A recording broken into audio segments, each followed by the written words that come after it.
2026 या येणाऱ्या नवीन वर्षात तुमचं उत्पन्न वाढावं असं तुम्हाला वाटतंय का?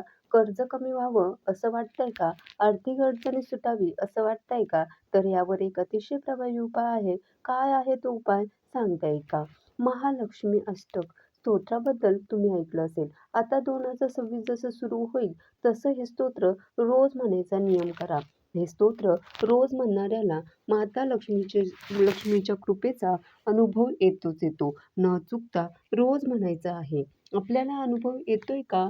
नाही येते का? उत्पन्न वाढतंय का? आर्थिक अडचण दूर होतीये का नाही होते याचा विचार करायचा नाही.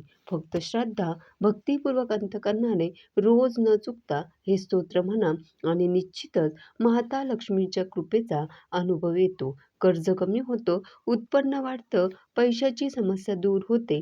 पण नियम मात्र नियम हवा.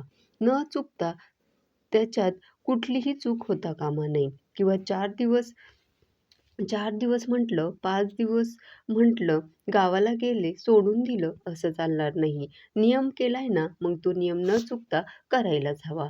महिला वर्गाने अडचणीचे 4 दिवस मात्र सोडून द्यावे. मात्र तुम्ही प्रवासात असाल, दुसरीकडे असाल, तरीसुद्धा मनातल्या मनात का होईना हे स्तोत्र तुम्ही निश्चितच म्हणू शकता. धन्यवाद.